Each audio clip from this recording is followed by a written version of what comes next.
Welcome to PLZ Soccer's YouTube channel. I'm your host, Adam Binney, for today's Women's Football Show, joined by my co-host, Alison McConnell, Queen's Park captain, Ellie Kane, and Hamilton Academical manager, Robert Watson. Now, Alison, there's a big omission from the couch today. Where's Kerry? She had a better offer. She's sitting herself somewhere warm with a pina colada by her side. So, frankly, I'd rather be here. Adam, can think of nowhere else I'd rather be. Of course, not jealous of Kerry at all. But I think taking a break during the football season as well is something we need to have a word with her about. That's 2 shows I've had to stand in. So, Kerry, be back soon. Thank you very much.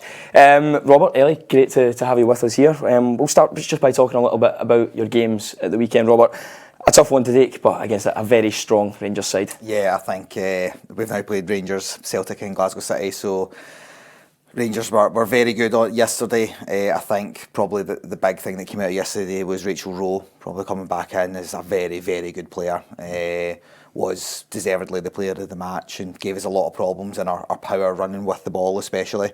But I think we stood up to Rangers quite well, and I think when you look back at the goals, I think Rangers will maybe say the amount of pressures maybe forced the goals, but from our point of view, we've forced them into scrappy goals and haven't really been hugely cut open for points in the game, and had a little period as well in the first half where maybe should have got more out a couple of corners that we made. So we're pretty pleased considering the injury list we've got at the moment, and realistically, Rangers aren't our fight. You know, fight's a big game this week, of course, and going into teams around about us. How tough is that when you're preparing for the game? That the gulf in finances between yourself and Rangers is massive. Does that change the mindset or mentality before going into the game? I think I said yesterday while on the game, and I've said before that I'm not going to make an excuse that finance is the be all and end all and is the deciding factor, but I think it is I think it's got to be considered towards where sometimes the results go. Ultimately, we play in the top division. It's down to us to try and find a way to play against these teams. But obviously, I think Rangers, without exaggeration, probably have in the region of 200 times the amount of budget that we have. It's enormous. But it does play a factor in being able to attract real top-level internationals where, yesterday, for example, I think we had, Balissa Reid, who started right back, 17 years old, and then we had 2 15-year-olds come off the bench. So that kind of shows you just where the difference in the squads are. Yeah. How do you feel that you now played the top 3? What's your prediction for the season? Do you think it'll be as nip and tuck as it was last time? I think of the 3, in my opinion, I think Celtic gave us the most problems and the most headaches with the system that they play.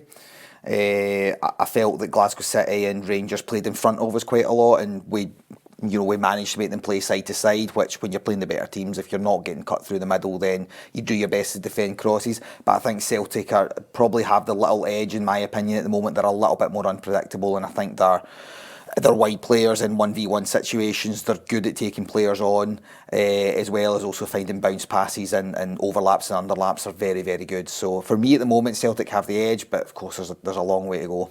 Yeah, Ellie, a bit more of a positive one for yourself at the weekend, 3-2 victory over Livingston. How did that feel? When the final whistle went, it was more relief than anything else. It was a great game for the neutral. 0-0 at half-time, and it finished 3-2 in the dying minutes of the game. So it was a game that we felt we had to win. We had lost a bit of form. We went out the cup and we'd got beat off Kilmarnock, who we're trying to contend with for the league. So it was important that we didn't get into that spiral of losing too many games on the trot, and trying to get back to winning ways against Livingston, who themselves will be pushing for promotion as well. So as I said, a great game to watch. Not good for the heart, I'll tell you, but when they took an early lead in the second half, and we've got that belief in the camp just now that it's never over until the final whistle. So I think that proved yesterday with the way we won the game, and it was a needed victory, and one that we're happy to come away with 3 points with. That must be the goal then, try and win the league and get promotion out in the top division for next season. Absolutely. I think with the ability we've got in the team, we fully believe that we can, whether that's winning the league or in a playoff place. But if you're going to go up, you want to win the league. Everybody does. But that's a good thing about the SWPL too. It's so competitive, and in all honesty, there's like 3 or 4 teams that probably could do it this year. So it'll be an entertaining watch, and I'm sure the results will go up and down like they have for us so far. So yeah, ultimate goal is promotion, of course. And double figures for yourself already. Yeah, it's going well. As I've said, not used to playing the centre forward role, but it's where I found myself this season, and it's going well. As you say, double figures already, which I didn't even come close to last year in the full season. So the important thing is that we've got goals coming from all over the pitch as well, and that's contributing to getting good results, which we need. And goal difference might play a part this year as well. So yeah, it's good personally, but great for the team. Did you set yourself any targets when you were taking that position up this term? I didn't really have the time to be honest. It was more of a tail end of pre-season thing. I was thrown in there for one of the games because we're lacking bodies, and I ended up scoring quite a few in that game, so it was kind of food for thought, I think, for Joycey, and we tested some things towards the end of pre-season, and my goal was obviously to assist and score as much as I can, but I didn't really see it going as well as it's going so far, and hopefully it continues. Yeah, well, that's 12 for the season, so if anyone's listening and needs a striker that can bag themselves 12 goals. Joycey that, I'm happy. Absolutely. No, that's great to hear that you're doing so well, Ellie. But Alison, unfortunately, the women's game this weekend is taking a little bit of a hit. Some comments made by a certain Kevin Kegan have probably damaged and hurt the reputation of women's football and a lot of the players and pundits involved. Just your thoughts on his comments. I think sometimes when you have a public platform, then you have to be mindful of how an opinion is presented. Kevin Keegan's entirely, a hugely respected footballer, twice Ballon d'Or winner. I think, but when you have a public forum like that, I think sometimes it acts as a dog whistle when you have an opinion like that to just start a real torrent of social media abuse to some people that are working, women that are working within the industry. It gives licence, I think, to a certain misogyny and sexism to find a voice and find root. And I think you only had to look on Twitter to see that reflected, to see like if anyone had an opinion that was different from it, to see just some of the kind of abuse that they were taking. Yeah, so let's read his quote just now so that people who don't know what Kevin Keegan said get a little bit of context. He said, "I don't like to listen to ladies talking about the England men's team at the match because I don't think it's the same experience. I have a problem with that. The presenters we have now, some of the girls are so good, they are better than the guys. It's a great time for the ladies. But if I see an England lady footballer saying about England against Scotland at Wembley and she's saying, if I would have been in that position, I would have done this, I don't think it's quite the same. I don't think it crosses over that much." Robert, it's very problematic. It's not great. I think that the use of lady as well is pretty derogatory, and it's a shame because Keegan was such a great player for those of that generation that can remember him, and obviously his Newcastle team in the 90s that I remember were really exciting and on the front foot to watch. So to hear him come out with comments for that, it's just incredibly disappointing. And like you say, Alison, it just encourages, shall we say, a certain demographic to pile in on things. My take on it has always been and always will be is the football is a national sport for everyone. Now, every person can have an opinion on that, whether they're male or female. I think that the key thing on that is, people are quite happy to take an opinion off a pundit who maybe never played for England or played for Scotland or played to a professional level in some cases, but they'll accept that opinion if it's a male, but they won't accept the opinion if it's a female who did play for England. I just don't understand that. Things like that don't help, and I don't think there's really much else you can say about it. It's just, you just don't want to see it, ultimately. Ellie, as a player yourself, is that quite hurtful? Because we've heard Jill Scott get a bit of abuse this week as well. She's doing the Stick to Football podcast with Gary Neville, David Beckham, Roy Keane, Jamie Carragher. A lot of people quite upset that she's amongst those top names from the men's game. But if you look at her record as a player, it's better than Jamie Carragher's. Yeah, absolutely. And I think that's the thing with women's football. You seem to be taking leaps forward, and then things like that can just knock you back 10, and it's hard to listen to when you see like things like Alex Scott as well. Like, she's a great presenter, I think, and I enjoy listening to her opinions on this. It goes both ways though. We've got like Ian Wright commenting on the women's game, and people love to hear his opinions, and he's a great advocate for the women's game, so I don't see why they should be making allowances. Everyone's entitled to opinion, and as Bobby said, like, football is our national sport, and it's great that we've got women and men represented now more than we did before.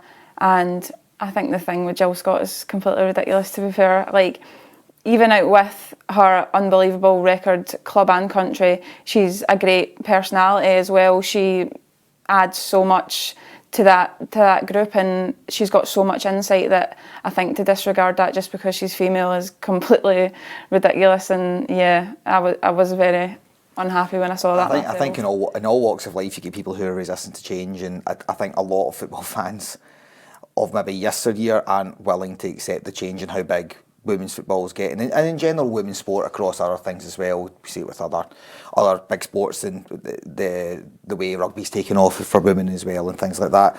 And I think that I think in 10 years, hopefully, we're looking back and thinking, like, what was he thinking there? I go back. Ian Wright's a really good one, and I remember when Ian Wright sort of first became a pundit, he was quite divisive because he was very excitable and almost like early Chris Sutton in a way, was used to say things and try and get reactions, but as he's moved on, he's become a better presenter and people have got used to seeing him.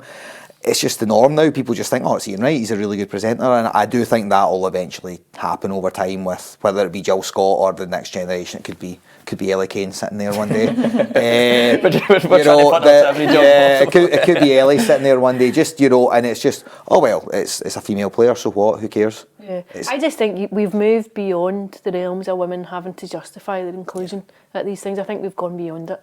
Yeah, can you explain why it's so important to have female pundits? Because there'll be perhaps a lot of guys or potentially girls listening as well that, maybe share the same belief as Kevin Kegan, unfortunately. Can you explain why it is so important to have these female voices included as well? I think first and foremost, what you want to have is a balance. Like, what you want to have is a proper analysis, a proper insight, proper an explanation sometimes of how the game works, and I don't think you have to be male or female to provide that. I think if you're articulate, I think if you can get those ideas across, if you can offer an insight into the tactical element of the game and how the game plays out, I think your gender becomes an irrelevance.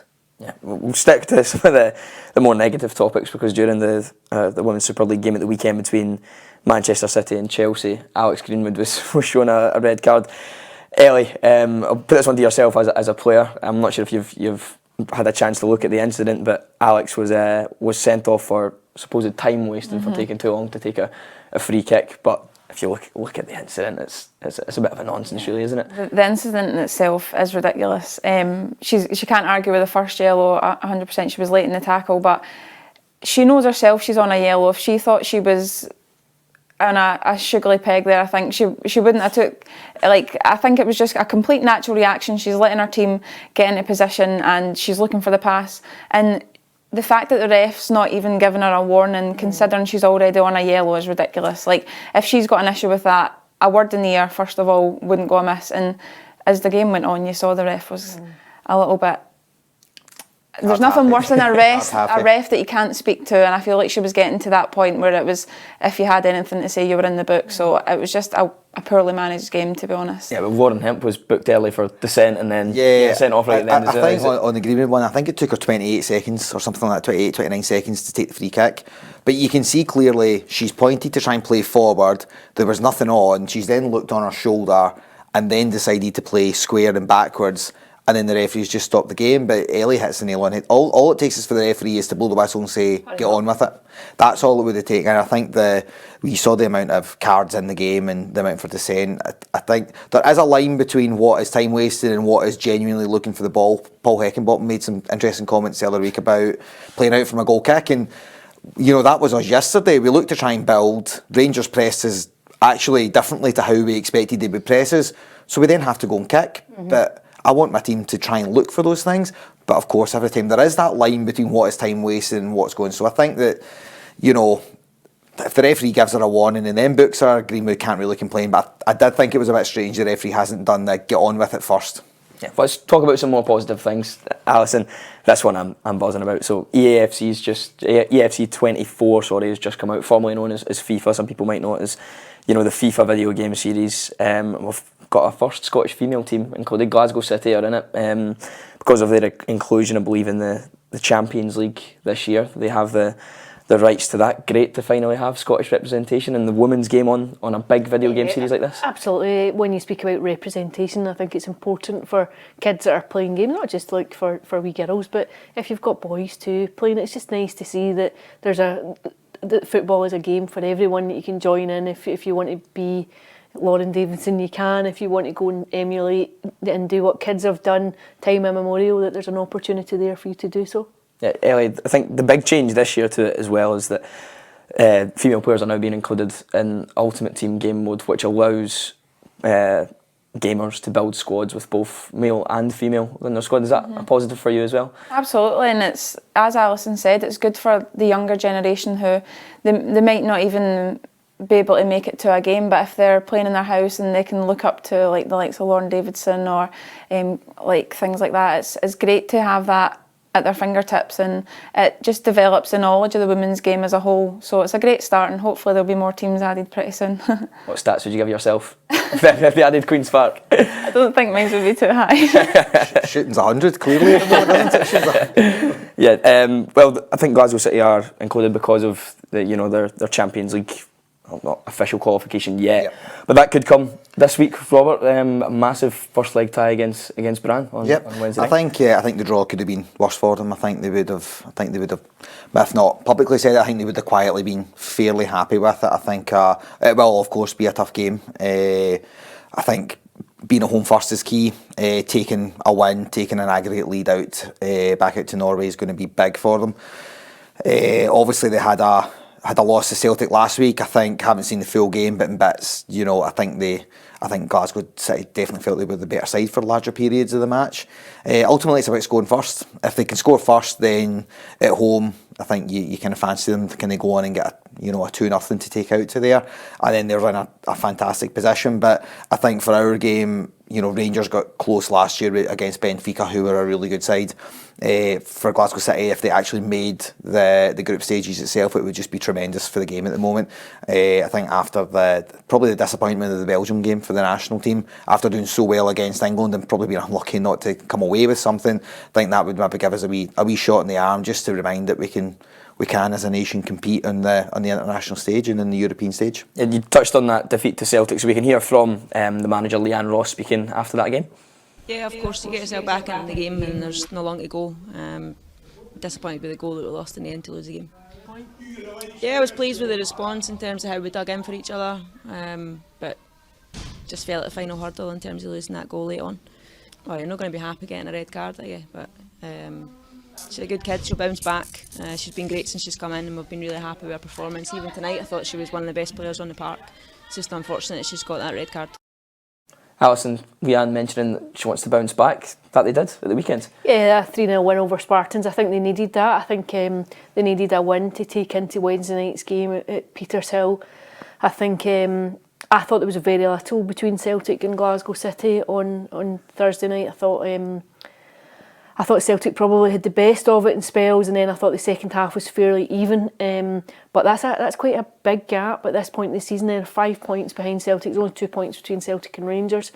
So I think as the season goes deeper, then I think they'll probably look to try and obviously make that up. You do wonder about what the effect Champions League football might have on them domestically if they do go through and qualify for the group stages. I think Celtic and Rangers would be delighted. Yeah, I would agree with that. I think Celtic and Rangers would, be happy for them. One for the game, and two, on that selfish point of view for them, I think it would be that those 6 midweek games would be really, really tough. I think City do have a fairly big squad, but it's not as big as certainly Celtic's squad.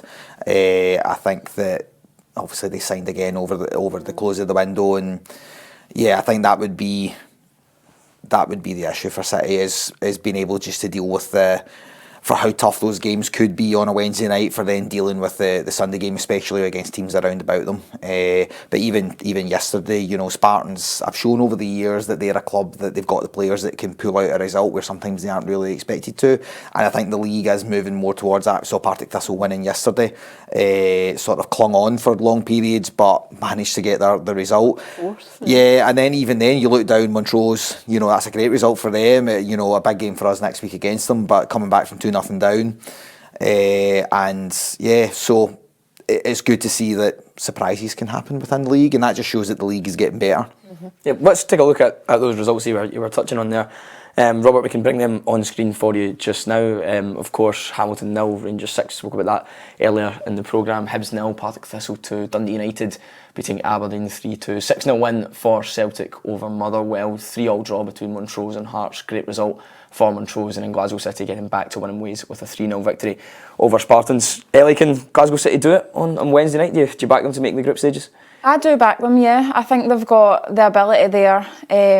It's just sometimes these European nights can be about the fight and the grit, and they'll have obviously the home advantage at this point. So as Bobby said, it'll be important that if they do win, that they take a comfortable win, because the travelling will play a part. But I think with the squad they've got, they've definitely got the ability, and I back them to do it. I think they will. I think it's just so important for Scottish teams to be in that environment. The Champions League has a new format. The Women's Champions League had a new format last season. I think it's more lucrative than it's ever been before. It's obviously, it'll be small change compared to the Men's Champions League, but I think financially it's getting better. I think the rewards are there.